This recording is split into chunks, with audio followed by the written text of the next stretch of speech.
Dumb to dumb. Have not streamed for a minute, but it looks like it's working just fine, maybe. We'll see if somebody pops in. I don't know if anybody has me on their Twitch anymore or whatever. How do you get notified of such things anymore? Oh, it did go to our...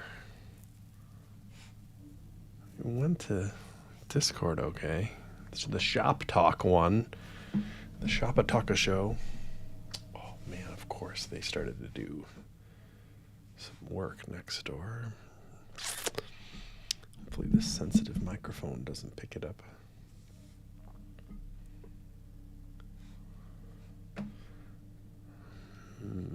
We'll see how interesting this turns out to be.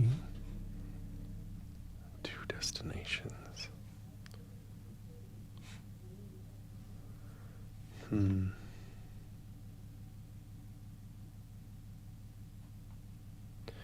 I guess my goal is...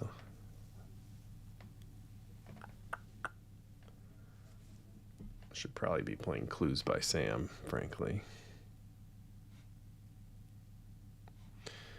At 2 minutes, I'm going to launch into my thinking behind today's little stream action. I haven't done this in a while, too, but I do freaking love it. And every time I do it, I get good ideas for other things. I just, you gotta get it's Monday. Gotta get the train moving,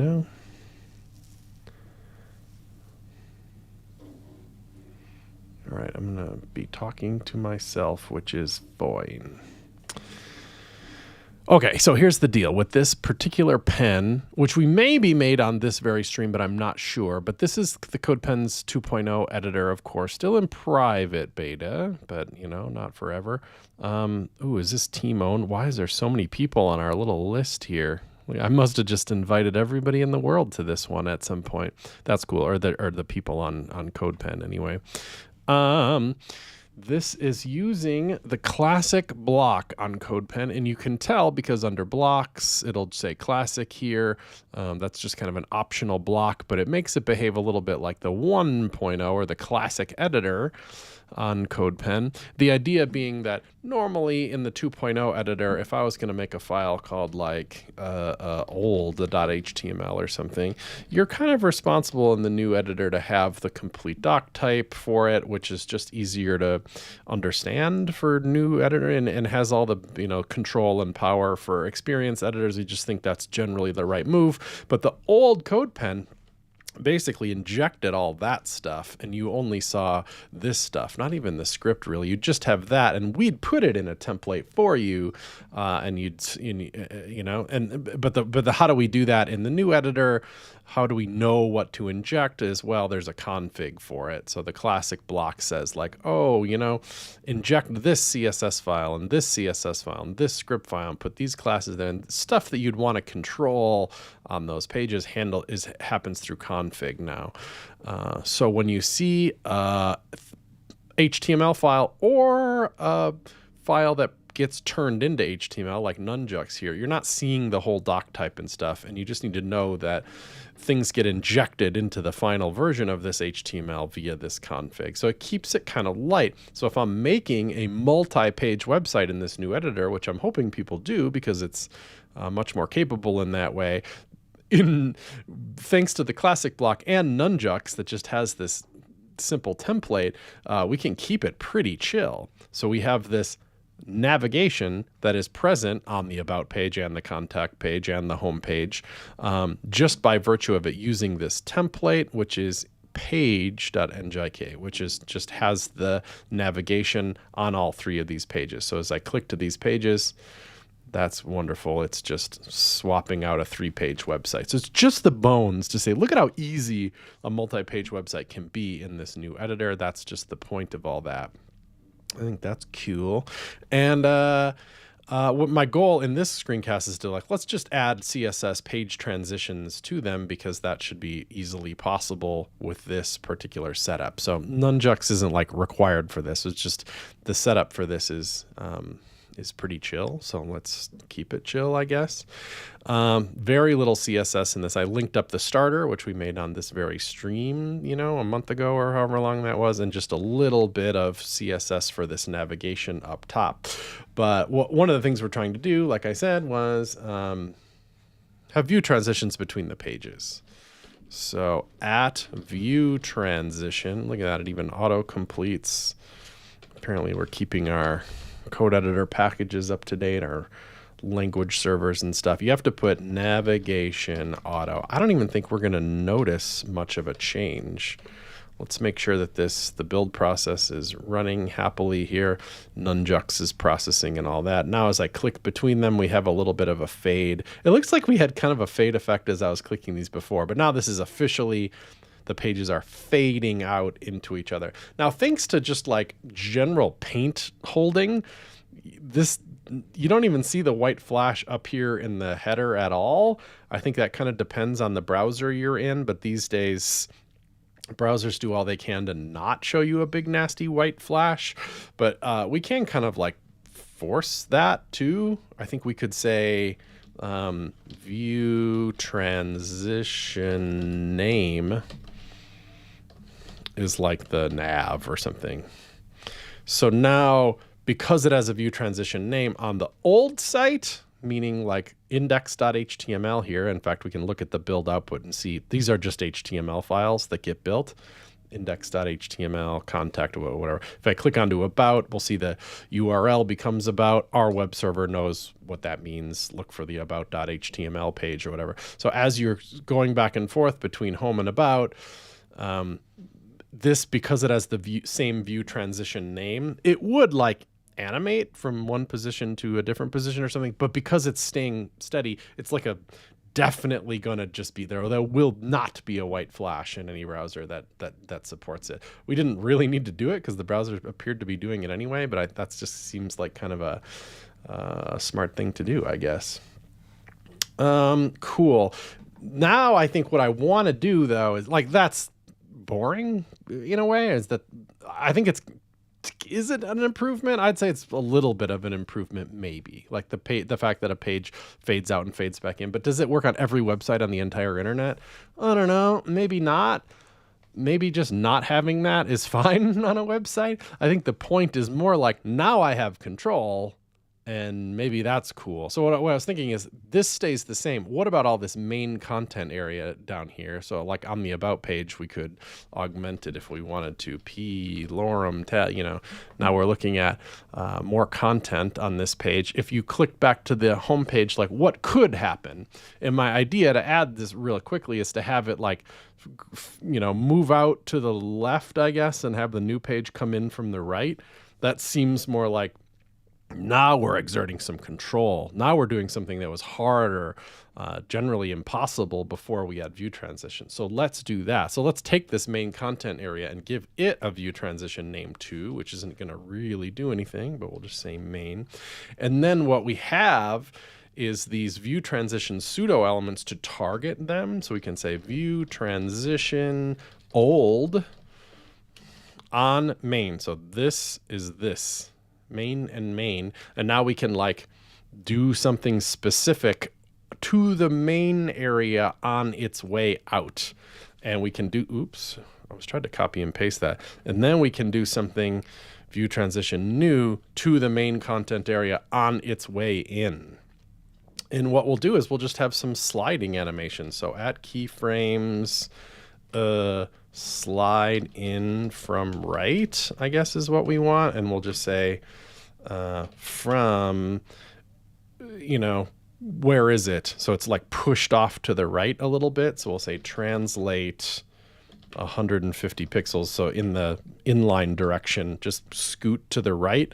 So from then, and then you don't have to even say 2, but the 2 is implying to translate to 0, 0. And then slide out to left. We're saying we want to go to like the negative value of that, Does that seem okay? And then maybe we'll add a fading too. So it's it's from opacity 0 to 1, and then here I want it to move to opacity 0. So in that case, it's both the same. So then how do you apply it to these? It's literally just give it that name. So animation name is slide out to left. Like the old one, we want to slide away. So slide out to left. And then I guess I'll just copy that and put it here and say slide in from right. Is that actually going to work? We're going to learn one more thing too, is that doing this in iframes is not usually great. Oh, look at that.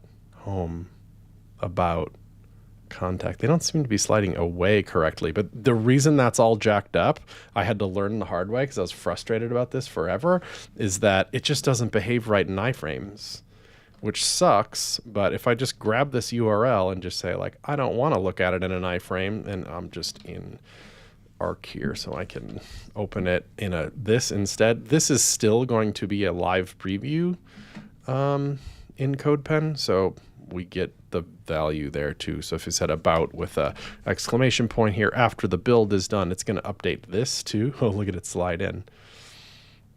So it's still not working correctly, but it is not doubling up. It's like less bad.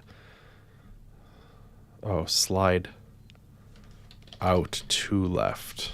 The naming was wrong there. Yeah. So it goes away to the left and the new page comes in from the right. And we could just switch that up if we wanted to. But I think that like basically accomplishes it. So this stays steady at the top. It's just the multi-pages do the sliding. It's kind of amazing that we can do that at all on the web with just, there's no JavaScript at all here. In fact, we should probably just remove that from, I'll just delete the script. We're doing no JavaScript at all, which means it can come out of the config. We don't need to be linking to that script.js file. In fact, can't it just be an empty array? Is that the way to do it? It could probably just come out of the array entirely, but no JavaScript here, just CSS control over the sliding. I think that's relatively interesting, you know? Good to know that the iframe jacks it up. So if you're having trouble in the CodePen preview with your view transitions, know that it's probably better to pop out to the full URL than it is to do it in some other way. Cool. Now, what I found interesting about this, like that's interesting enough. I'll probably leave this is like a template for the CodePen templates account, so people can just be like, oh, I want to start with that quick in case you needed a really quick multi-page website with very little effort, I guess you could say. That if you want to take it a little bit further, I find the cost to going a little bit further is it just shoots up with view transitions and it gets very, very complicated. There's this post, let's see when it was. It's not particularly new. Oh, why doesn't developer.chrome post their publication dates? I bet they do, but I bet it's at the bottom. Maybe not. Last updated 2024, early 2024. So pretty darn old. But this stuff, view transitions aren't super, super new.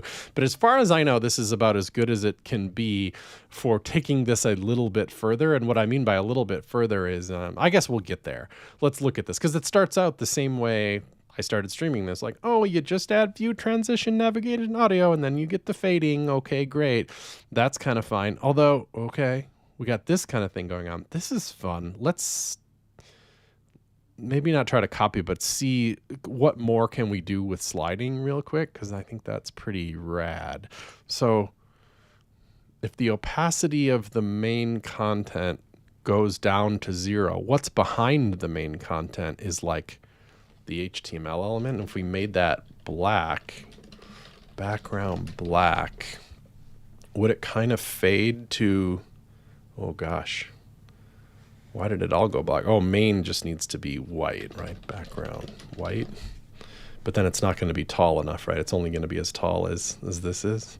That's kind of okay. Does it, we need it to like last longer too.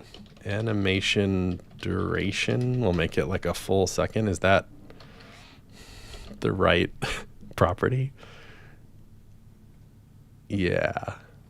fun. So it is kind of fading to black, but as it fades to black, we could make it fade to scale 0.5 or something. I can make it kind of go away. And I guess this is repeated because I guess that is that where a mix-in would be useful? Maybe. Ooh, that's fun. Yeah, right? Pretty sweet. I guess that's the point of having this control here is that, wow, there we go. Alan confirms that this is interesting. So everybody listening, you are interested.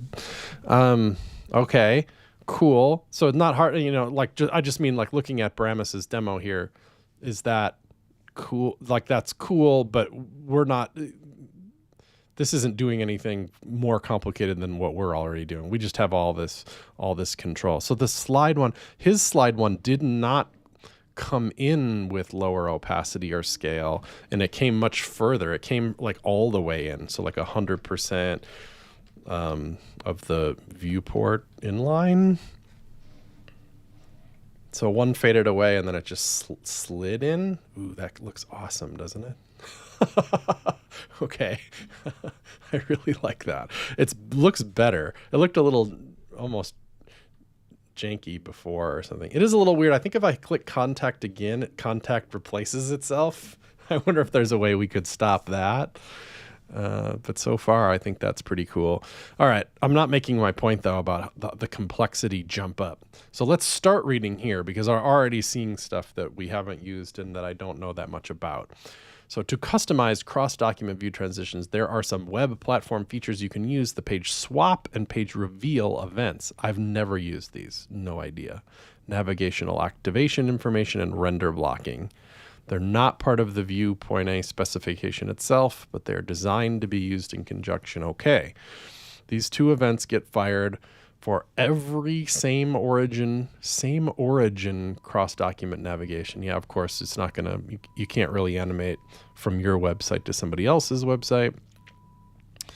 If a view transition is about to happen between two pages, you can access the object using the view transition property of these events. Lovely.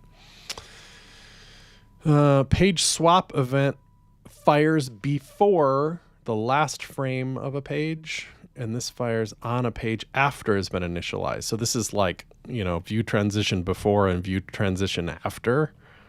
Naming's a little weird. I like my naming that I just made up better almost. For example, you can use these events to quickly set or change some view transition name values. Okay, fine. So if you click, it's saving like an XY value of where you clicked for some reason. And so this is the one that's before it happens.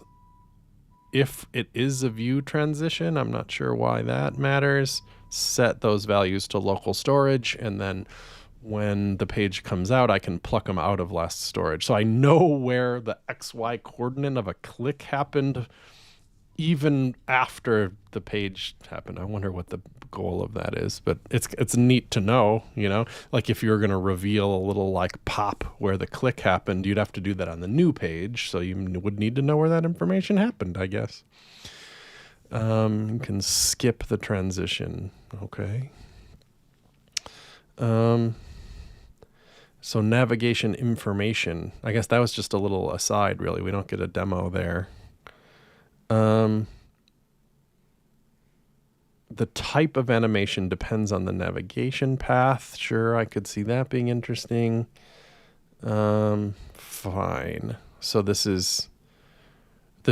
you'd put all this JavaScript in the same file. It is just kind of funny though that like the page gets unloaded and reloaded, and then this JavaScript gets instantiated again, and so does this one, but it runs at different times. It's like a little bit of a mind merge to me, but okay. Old page, new page, got it.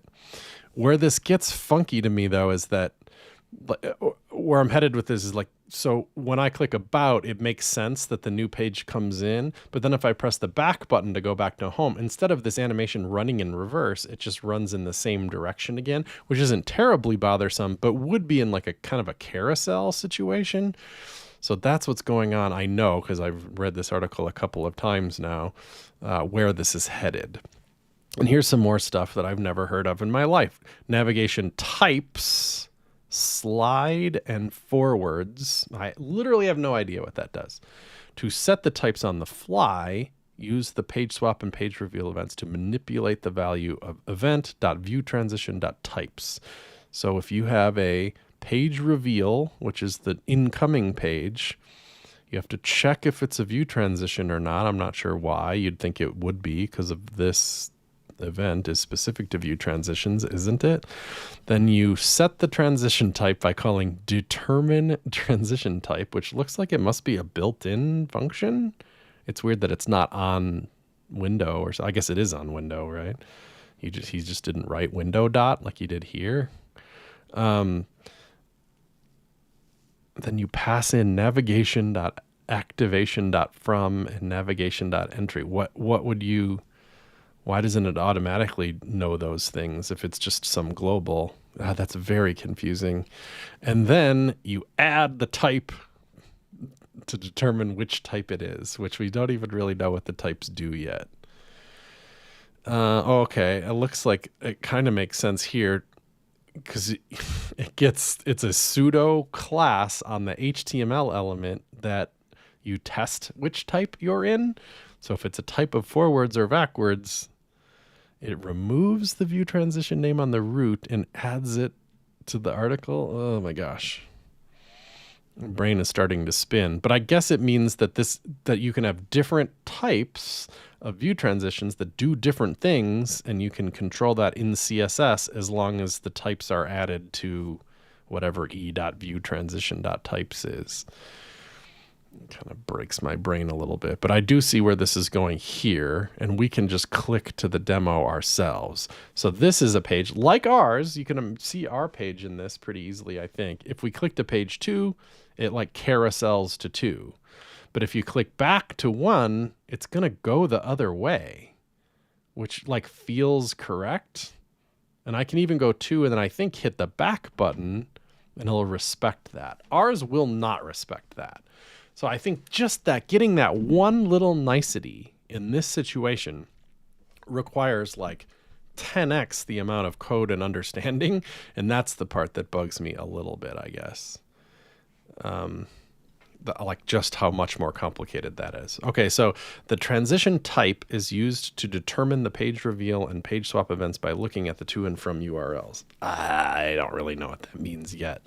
Oh, so this determine transition type is not on the window. It's a handwritten function. It's used up here, but it was not defined yet. It's getting defined down here, like Bramus wrote this. So determine transition type from and to. So you look at the current URL and the destination URL, get the paths out of them. If they're the same, you're reloading. That makes sense. If the current page index, extract page index from path, yet another function that's not defined yet. But I guess if we tried to let's look at the demo here and then look at the URLs. So if we go to page 2, is there a 2 in the, yeah. So it's a function that must get the integer 2 out of this URL, or like 1 if there isn't one to be found. Okay. So if like 2 is bigger than 1, then their type is backwards. And if 1 is bigger than 2, whatever, you know it's forward. So you're figuring it out. And then you get this type, and then you apply the type to e.viewTransition, and then you can use the type here in CSS. I guess that's nice. That's nice that it's possible. It's just, to me, it seems like, wow, that's just leaped up in complexity to me. Like, that's the best possible way to do that. Like, at the moment, I'm like wholly unwilling to do that in our little demo here. Like, that just seems like a leap too far for me for some reason. But I'm pretty happy with what we have so far. Like, that's awful nice. I guess what I would do is attempt to prevent same clicks from mattering. How could we do that? If we're going to do one more thing, can we prevent that problem? And I think my guess for how to do it would be like essentially to make a click on this not do anything. Like, is that advisable from an accessibility perspective? Like, could I make that have pointer events none on it while I'm on the contact page? So I'm on what kind of control do I have at the contact page level? Not that much, right? But I could have, like, for example, an ID on here or something. I could say page header contact, right? That's kind of cool. If I make this small, I just want the sidebar open all the time. Then I could, in the CSS for the navigation, I could say like HTML has page, I just wrote it and I forgot it. Is there a word for that? It's probably a German word. Page header content. And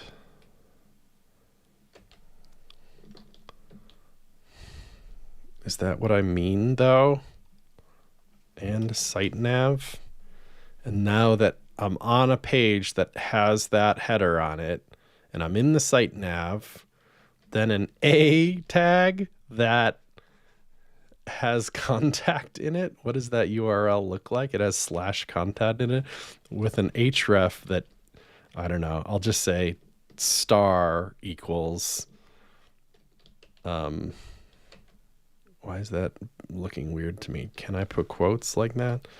Contact has pointer events none. I'm not even sure about this CSS selector thing, but because I'm on the contact page now, it's still letting me click it. Instead of the nesting is confusing me a little bit. I'm going to move out of the nesting and just put main nav there.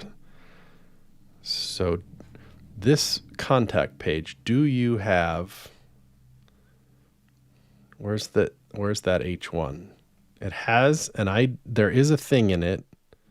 Maybe I'll put H1 there. I thought it would match any. Does this page have an H1 in it with page header contact? It definitely does, because it's right there. Then dig into the main nav and this, which, I mean, that isn't, the nesting there isn't even particularly interesting. It just almost shortens the selector a little bit.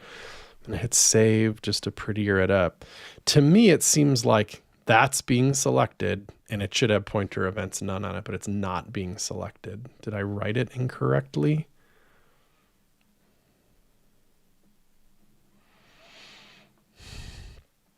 Like, why would that not work?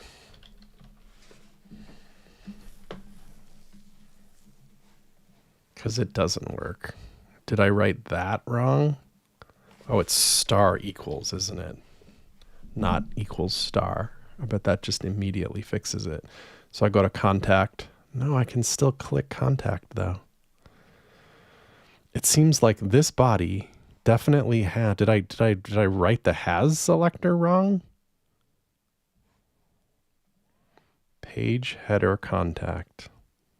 This body, so this matches, and then it goes to this, and then it goes to this. But it's not applying it. I guess you see what I'm trying to do, though. If anybody knows how I'm failing, it would be interesting. I'm trying to select that.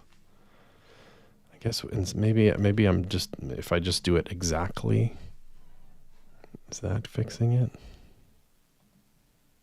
No.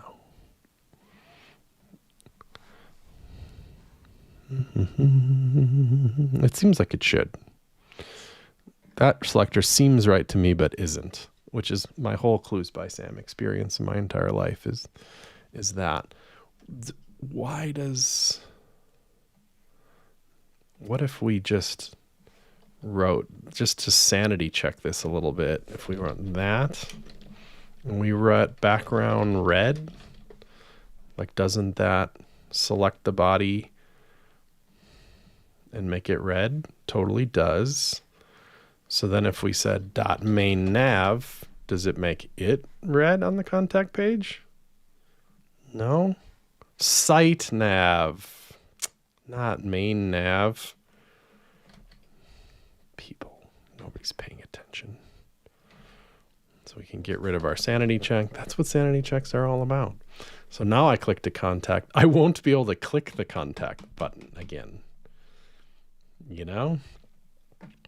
It's kind of interesting. I don't know if pointer event nuns is good. It probably should have like a style that makes it be known that it is that, like this same style.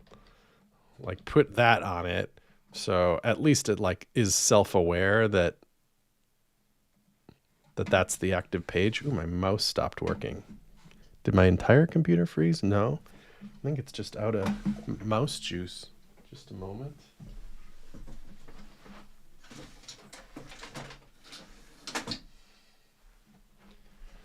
I have USB cables sitting around. God, I have a Mac Studio here, which I freaking love. It has USB ports on the front of it, just for, not that you generally use it, but for little moments like this. Oh yeah, look at that mouse move again. Just incredible. Cool. This is actually kind of like I don't hate this as a technique for active navigation without needing like a backend language or JavaScript to do. So I'll just do it real quick on these two.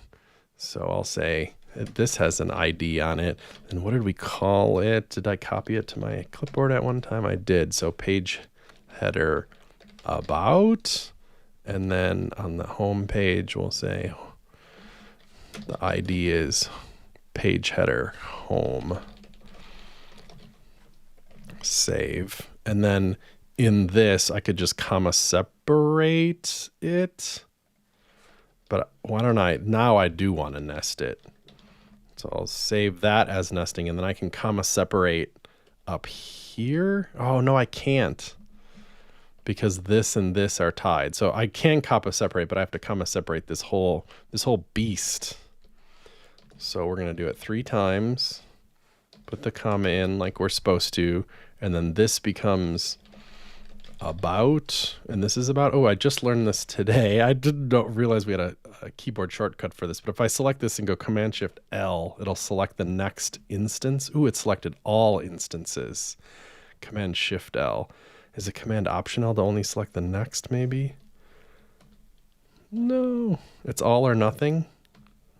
Well, that's weird. Now it only, okay, yeah, apparently it's all or nothing. That's too bad, because I don't want them all in this case. I was hoping it was just going to select the next instance of that particular string. Home, and I did it in reverse order, but I guess nobody cares. So now if I click the home will be active. Why isn't it? Oh, because it's just slash, not. So home is the active nav, and you can't click on it. About is the active nav, and you can't click on it. Contact is the active nav, and you can't click on it. I don't know. I don't know if that is an accessibility no. Maybe like turning off links and like not being more clear why is a bad idea. But it's like, I also have heard in the past that like, why have a link to the page that you're currently on? One reason is because you want to refresh it for some reason, and that's like a homegrown way of refreshing. Instead of pressing Command R, you just click the link that you're already on. But I can't really, offhand, which is not real research, I can't think of why that would be a horrible idea, but I have a little nagging doubt that it's not like the world's best idea either. Anyway, that's good enough for the template. I'm willing to leave it in the template for now, and that's all I plan to do today. So thanks. Just got to get my streaming chops back or whatever. So I'm doing that. Thanks for hanging out, Alan, and particularly for commenting. Thanks for hanging out on Twitch, buddy. See you later.